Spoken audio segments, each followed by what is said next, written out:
恭喜你呀，恭喜你。Apa bang? Yang merajuk bulan nanti? Bukan.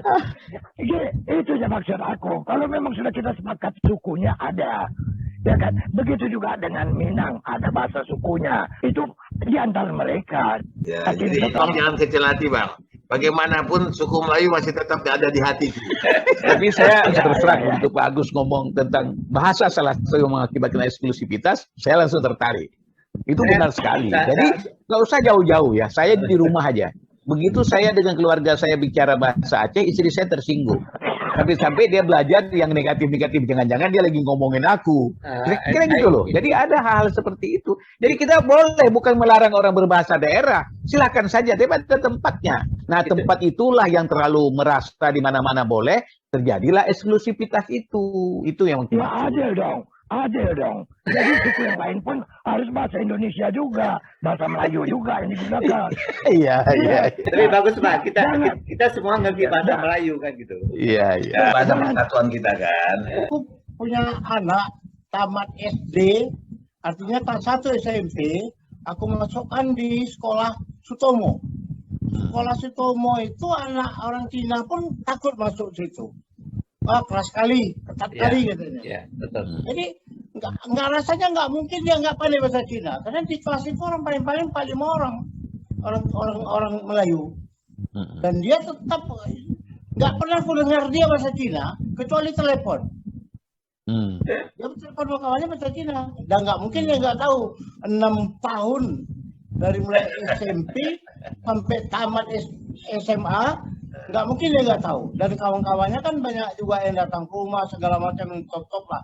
Cuman yang aku tengok memang, aku juga tinggal dulu di Janja Paris. Janja Paris itu perbatasan antara namanya antara itu memang perbatasan. Ya. Antara itu sebelah sininya orang Melayu, sebelah sananya orang Cina. Ya. Nah, dan sekarang itu hampir semua kan. Jadi kalau dulu tinggal di Kota Maksum, nggak mungkin nggak bersinggungan dengan orang Cina. Cuman masalahnya sekarang sampai di mana anak-anak itu menyadari. Aku kembali ke cerita orang Keling tadi. Orang Keling itu bilang, aku nggak enak kali Pak di Medan nih Pak. Kami ini kan sangat terbatas orangnya. Aku nggak mau tinggal, aku mau pergilah dari Medan nih. Sebab kami rasanya macam di apalah namanya. Kelas 2. Itu dah dia. Sama juga. Karena kebetulan aja orang Cina banyak. Terus tadi menyambung kata Pak Idrus, itu saya teringat sekali Pak. Saya pernah sekali dari teman yang Muslim kalau nggak salah, beliau mengatakan kalau menurut pelajaran kita itu adalah berdosa kalau kita menggunakan bahasa yang salah satu di keliling kita ada yang tidak mengerti, gitu. Ya. Jadi itu selalu jadi acuan saya kan gitu loh. Iya. Jadi alangkah tidak baiknya lah misalnya kalau seperti kejadian dengan Pak Idrus misalnya. Jadi 4 orang itu ya kalau 4 orang semuanya orang Medan, Hokkien Medan, mereka ngomong Hokkien silakan. Tapi kalau begitu gabung Pak Idrus misalnya, kalau 4 orang itu ngerti, paham akan ajaran di sini, mereka harusnya pakai bahasa yang dimengerti oleh Pak Idrus kan gitu. Betul. Ya. Itu sangat itu etika ya. Itu etika itu. Kalau gitu banyak yang berdosa sama saya nih. Kenapa? Betul, kayaknya bahasa pemersatu Pak. Kita semuanya pakai bahasa Melayu. Mungkin saya bisa tambahkan sedikit lagi mengenai pertanyaan tadi. Bagus sih, entah siapa yang bertanya mengenai kenapa dulu. Memang waktu dulu tuh mereka dari Cina datang ke sini kan sebagian besar cari kerja Pak. Cari kerja. Cuma dari pendatang itu pasti ada yang lebih bagus membaca peluang kan. Pasti dong, ya kan. Nah, mungkin pada saat itu Bang Afi dan abangnya mungkin dibekalin dengan mungkin modal dan sebagainya dan kepintaran membaca peluang sehingga mereka bisa lebih maju dari yang lain-lain gitu. Tapi buktinya banyak juga seperti kita tahu kan banyak juga. Jadi kalau yang saya lihat, saya baca itu sedikit barangkali begini ya Pak Gus. Kedatangan masyarakat Tionghoa itu dari Singapura maupun dari Malaysia itu diambil oleh Belanda. Ya, untuk bekerja di perkebunan mereka. Betul. Ya, itu bekerja di perkebunan tembakau. Kan begitu. Betul. Nah, sebagian besar daripada mereka untuk mengisi kegiatannya, mereka menanam sayur. Ya. Ya, itu terlihat di Masubung atau di Labuhan. Betul. Ya, itu mereka masih menanam sayur, kan begitu. Nah, datanglah Chong Api dengan Chong Yong Hian yang memikirkan bahwasanya ini harus dibangun peradaban tentang perdagangan sayur ini. Yang sebagai seorang ekonom, seorang pedagang yang datang membeli sayur-sayur ini, itulah yang dijadikan kegiatan ekonomi pertama di Medan. Betul. Karena si Chong Afi dan abangnya itu they sing business. Sedangkan yang tadi semuanya hanya pekerja. Nah, satu lagi Pak, kenapa didatangkan pekerja dari Cina? Karena saya lihat itu sifat bangsa Cina itu sudah memudar dengan adanya generasi-generasi yang penerus ini. Kalau Cina yang dulu terkenal Pak, sangat terkenal, mereka ulet, hemat, mereka mati-matian kerja, nggak jadi masalah, yang penting punya masa depan yang lebih bagus. Nah, ini yang saya lihat sudah pudar Pak. Dengan saya lihat sendiri, nggak usah jauh-jauh Pak, saya lihat anak saya sendiri, masa kalau saya bandingkan anak saya dengan saya sendiri, semangatnya, berjuangnya dan sebagainya sudah beda Pak. Jadi mungkin gini Pak Agus ya, kalau sekarang mana orang Cina itu tidak diberi kesempatan untuk berpolitik, untuk pegawai negeri lain, akhirnya fokus kepada dagang, bisnis, ya kan, ke bisnis. Nah kemudian saya lihat perkembangannya. Ini kebetulan customer saya ini banyak ini orang-orang Cina ya, yang anaknya malah sekolah ke luar negeri itu sekolah dagang gitu loh. Jadi begitu dia pulang, karena apa? Perhatian saya jarang ya. Dinasti atau Cina itu punya usaha yang terus-menerus bisa dilanjutkan oleh anak-anaknya. Jarang tuh. Paling sering putus biasanya. Jadi ya betul kan. Jadi begitu dia pulang, dia nggak tertarik dengan bisnis bapaknya gitu loh. Dia kan bisnis lain. Tapi itu kan dulu Pak.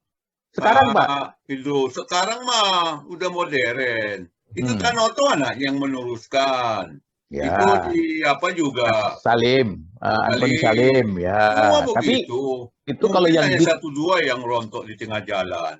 Itu yang big company Pak. Indonesia juga begitu. Ya kan? Jadi itu mungkin kalau sudah modern ini mereka pun sudah tahu. Kirim anaknya kuliah, justru teman anak saya ketemunya jadi apanya di Harvard ketemunya. Bukan lagi tanggung. Menantu saya di Columbia. Nah itulah yang sekarang. Bahkan Bang Bahar, saya tanya kepada mereka ya, ini ada satu strategi ya, di mana anak-anak yang dikirim ke sana supaya mereka bisa bergaul dengan anak-anak konglomerat yang ada di luar. Pulang mereka menjadi satu koloni. Jadi akhirnya mereka misalnya membangun satu bisnis yang dipakai adalah teman-temannya yang pernah satu sekolah di luar tadi. Jadi ada objektif itu gitu loh. Memang iya. Ya, makanya saya bilang dia tidak mengikuti jejak orang tuanya yang nyekolahkan dia ke sana. Itu yang terputus. Kecuali kalau abang tadi singgung, itu perusahaan-perusahaan konglomerat besar, ya itu memang harus dikendalikan oleh anaknya. Kayak katakanlah, sekarang Salim Group, ya nggak mungkin dilepas ke orang lain. Pasti keturunannya itu yang harus dijalankan. Memang. Nah yang susah itu kan yang tanggung. Yang tingkat menengah ke bawah. Betul. Kalau sudah level apa ya, apa bedanya seperti kita? Saya malah sedih orang di kampung saya yang kakeknya, bapaknya punya tanah luas, punya perkebunan, anaknya disekolahkan ke kota, sudah lulus jadi pegawai negeri. Iya. Jadi banget saya, terus terang aja, itu yang jadi sorotan saya di kampung saya di Tapanuli Selatan. Itu malah raksasa-raksasa itu sekarang terlantar semua. Tapi saya tidak itu, selalu level itu sudah, saya lebih kembali lagi orientasi ke Sumut. Makanya tadi saya baca-baca sebenarnya di Sumut itu apa? Ketika kemudian saya, Pak Ishari itu selalu membanggakan dia tinggal di Sibolga. Padahal dia kalau mau ke Medan pasti lewat Sibolga Tarutung. Dan Batu Lubang di situ selalu. Oh iya. Sibolga Batu Lubang, iya. Hebat. Katanya Belanda yang membangun, ternyata tidak. Saya lagi baca bukunya ini, itu yang saya tunjukin tadi. Bukan Belanda yang bangun itu. Apa? Ini yang membangun. Batu Lubang. Orang Juk Kim Lai. Tunggu dulu. Ini kan aku nggak tahu siapa Juk Kim Lai. Nah, Pak Agus, istrinya ini kan orang Sibolga. Saya baru pulang 3 hari yang lalu. Tolong Pak Bang Rudi munculkan bukunya di layar biasa shoot dulu. Nanti saya mau lihat dari Kompas. Baru kemarin saya pesan di Kompas. Iya. Yang menulis justru anak buahnya si Bersihar. Oh, Jadi yang namanya Ki Anto, yang wartawan dari analisa. Ternyata kita memang pengetahuan kita kepada di dalam negeri lemah, pengetahuan kita keluar justru lemah. Saya selama ini lebih hafal saya negara bagian di Amerika daripada China. Sekarang saya fokus nonton CCTV 4. Ya, Bang Barudin atau Pak Agus, saya mau tadi ada yang saya sampaikan ya, di mana di orang Cina di Medan kenapa bisa berkarakter seperti itu ditentukan juga oleh lingkungan. Iya, mertuanya orang Sibolga. Ini ternyata dimakamkan di Sibolga, Pak Yu Kim Lai itu. Jadi ceritanya dia ini, kakeknya merantau ke Sidimpuan, menikah sama Boru Nasution, yang tadi, yang Yu Kim Lai itu. Yang ini Tarutung khusus. Oke. Ya, tapi ternyata raksasanya ini. Raksasanya Yu Kim Lai ini, yang kakeknya merantau ke Sidimpuan, kawin sama Marga Nasution, lahir dia Yu Kim Lai. Yu Kim Lai ini kemudian merantau ke Sibolga. Dari Sibolga dia memanggul barang ke Tarutung. Capek kali. Ya, jadi membesar, dikasih kepercayaan lah dia oleh Belanda membangun jalan Sibolga Tarutung. Jadi yang 1.300 belokan itu dengan batu lubang yang dibangga-banggakan yang bangun dia. Bapak bayangkan. Tapi memang juga seperti tadi, Pak. Karakter kenapa mereka seperti itu yang menciptakan kita juga, Pak Ishari. Iya. Jadi ulet kita juga yang menciptakan. Kenapa dia tertanam terkubur? Kita juga yang membuat. Mereka selama ini takut mengekspos, padahal kita hanya menikmati. Yang Pak Jaya itu kalau tidak ada jalan ini mana sampai ke Kota Maksum, Pak Agus. Apa yang tanya? Lewat mana ya? Ya, makanya saya ada satu mau saya singgung, Bang. Coba Abang perhatikan ya, kalau atau teman-teman perhatikan di Medan, rumah-rumah Cina rata-rata itu berlapis-lapis. Terali besinya berlapis-lapis. Jadi saya bilang begini, di Medan tuh aneh ya, orang baik di kerangkeng di dalam terali besi, orang jahat itu berkeliaran di luar. Nah, ini kan yang artinya apa? Itu kan salah satu contoh sebenarnya udah berbicara bahwa mereka tidak safe, mereka tidak aman. Nah, oleh karena itu saya bilang kalau orang-orang Cina mau keluar, dia harus siap untuk berhadapan dengan orang-orang yang akan menghantam mereka, mengebuli mereka. Dan dia harus gitu. menyatu dengan masyarakat. Begitulah Yu Kim Lai ini. Dia kawin dengan turunan Cina, tapi yang ibunya Marga Hasibuan, Pak Agus. Maka dia kemudian menyatu dan disebut sahabat masyarakat Batak. Dia yang membangun pertama hotel di Tarutung, Hotel Silindung. Dia yang membangun jalan tadi. Dia yang membuka perkebunan pertama. Belum perkebunan di Sumatera Utara ada. Ini hebat nih orang nih. Tunggu, Din. Masih ada sisa-sisa apa yang dia lakukan di Sibolga? Loh, lah jalan itu dia Pak. Begini, di Sibolga itu yang dikenal orang itu Adlim.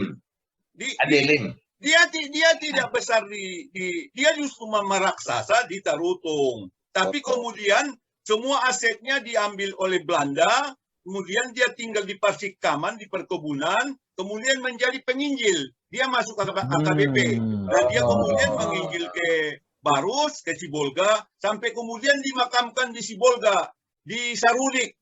Nah, boleh itu nanti kalau baca buku ini, tahu nanti ceritanya itu. Ya. Nah, di Sarudik.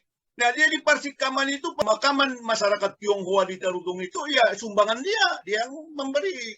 Gitu loh, Pak. Tapi memang banyak yang belum kita studi. Sampai saya juga pernah tunjukkan sama Pak Ishari. Tarutung itu kan durian, Pak. Ya, betul. Saya sedang menulis buku tentang durian karena juga terpengaruh itu. Di Sumatera itu belum ada cerita. Nah ini nggak usah cari, belum ada toko buku Pak Agus. Iya. Cerita kota itu bahwa durian yang menebar di situ ya tepat. Dan penelitian tentang durian nggak ada. Itu loh. Jadi itulah kelemahan kita. Banyak hal yang belum kita gali, belum kita kembangkan. Dan kalau terjadi eksklusif seperti itu, dan Pak Jaya tadi eksklusif. Dia masuk ke Kota Maksum itu kan eksklusif. Coba aja baca namanya Usman Peli. Kalau orang barat dari nanti ngumpul di Kota Maksum. Betul.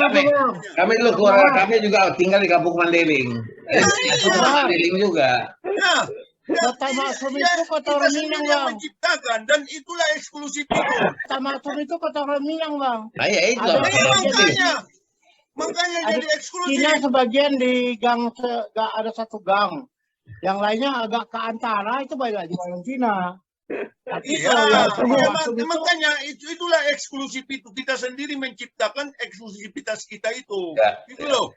Nah, makanya Ya. kita diceritakan Pak Amin itu betul. Dimanapun di seluruh dunia ada Chinatown. Ya memang masyarakat menciptakan mereka begitu. keinginan berkumpul bersama. Tapi Pak Agus, sarankan sama mereka bergaullah seperti Yu Kim Lai ini supaya menjadi besar. Wah itu. Kalau eksklusif ya terpaksa pindah nanti Bapak ke Singapura seperti konglomerat itu beberapa.